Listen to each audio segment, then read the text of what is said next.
नमस्ते विद्यार्थियों, डॉक्टर कीर्ति की हिंदी की दुनिया में आपका स्वागत है। आज मैं कक्षा 10वीं हिंदी लोक भारती इसका छठी कविता जो कव्वाली के रूप में लिखी हुई है, हम उस धरती की संतति है, यह स्वाध्याय के लिए लेकर आई हूँ। यह पूरक पठन के अंतर्गत आती है और इसीलिए हमको इसके जो स्वाध्याय है वो करना ज़रूरी हो जाते हैं। तो आइए हम इसके स्वाध्याय को देख लेते हैं। इसका एक्सप्लेनेशन का वीडियो मैं ऑलरेडी पहले ही डाल चुकी हूँ, उसको आप मेरे चैनल डॉक्टर कीर्तिज हिंदी की दुनिया इस पर जाकर देख सकते हैं।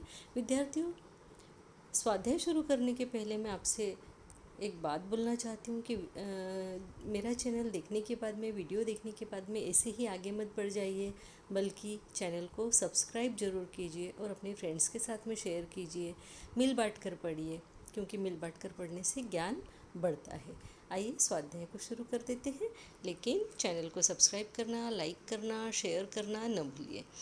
पहला क्वेश्चन हमें दिया हुआ है, वर्गीकरण कीजिए, सूचना के अनुसार कृतियाँ कीजिए। इसके अंदर पहला क्वेश्चन है वर्गीकरण कीजिए, और इसमें हमें दिया है पद्यांश में उल्लिखित चरित्र जैसे ध्रुव, प्रहलाद, भरत, लक्ष्मीबाई, रजिया सुल्ताना, दुर्गावती, पद्मिनी, सीता, चांद बीबी, सावित्री और जयमल पत्ता, है ना।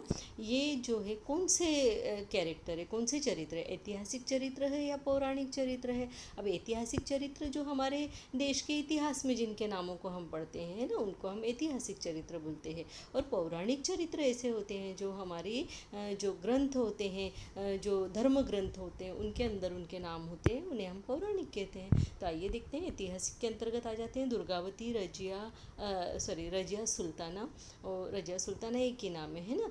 तो दुर्गावती, रजिया सुल्ताना, पद्मिनी, लक्ष्मीबाई, महारानी लक्ष्मीबाई जो झांसी की रानी लक्ष्मीबाई के नाम से भी जानी जाती है वे, और चांद बीबी और जयमल पत्ता, ये हो जाते हैं हमारे ऐतिहासिक चरित्र। और पौराणिक चरित्र हमारे हैं सीता, सावित्री, ध्रुव, प्रहलाद और भरत।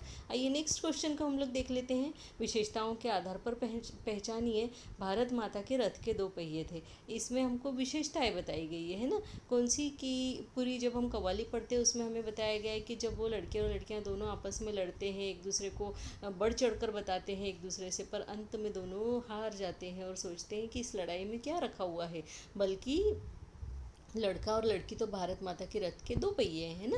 तो लड़के यानी पुरुष और लड़कियां यानी स्त्रियां। दूसरा है खूब लड़ने वाली मर्दानी, तो वो है झांसी की रानी लक्ष्मीबाई। अब यहाँ पे ये जो क्वेश्चन में मैंने ये दुर्गावती लिखा हुआ है, यहाँ ये दुर्गावती आप काट दीजिए, ये इसमें नहीं आएगा, सिर्फ महारानी लक्ष्मीबाई या झांसी की रानी लक्ष्मीबाई, ये इसका सही आंसर है। ठीक है, आगे देखते हैं। अपनी लगन का सच्चा प्रहलाद, किसी को कुछ न गिनने वाला जयमल पत्ता। अब आगे देखते हैं, सही गलत की पहचान करके गलत वाक्य को सही करके वाक्य को पुनः लिखिए। अब इस क्वेश्चन को ही ध्यान से पढ़ने की ज़रूरत है। एग्जाम में आप लोग जल्दबाजी में क्वेश्चन को ठीक से नहीं पढ़ते थे। ये क्वेश्चन इस तरीके से है कि सही और गलत को पहचान लो और वाक्य को पुनः लिखिए। तो वाक्य को पुनः लिखी के अंतर्गत ये पुनः यानी कि फिर से लिखिए वाक्य को। ठीक है, तो हम देखते हैं, रानी कर्मवती ने अकबर को राखी भेजी थी। तो हमारा यहाँ पे गलती क्या है, यहाँ ये अकबर जो है ये गलत है, इस जगह हमें लिखना है हुमायूं, और वाक्य को फिर से लिखना है कि रानी कर्मवती ने हुमायूं को राखी भेजी थी। दूसरा हमारा क्वेश्चन है कि भरत शेर के दांत गिनते थे। तो यहाँ पे दांत की जगह हमको सही शब्द का उपयोग करना है, और वो सही शब्द हमारा है दतुली। तो हम लिखेंगे भरत शेर की। अब यहाँ पे की दतुली ऐसा आएगा, है ना, शेर की दतुली। ठीक है, इस तरीके से आप लिखेंगे, शेर की दतुली गिनते थे। झगड़ने से सब कुछ प्राप्त होता है, ये हमारा तीसरा क्वेश्चन है। उसमें हम लिखेंगे झगड़ने से कुछ भी प्राप्त नहीं होता है। अब आपने देखा यहाँ पे इस क्वेश्चन के अंतर्गत आया है झगड़ने से सब कुछ। यहाँ पे ही हमको जो है बदली करना है, सब कुछ काट देना है और इस जगह हम लिखेंगे कुछ भी प्राप्त नहीं होता है। ठीक है, इससे बाकी का सेंटेंस वैसा का वैसा ही है।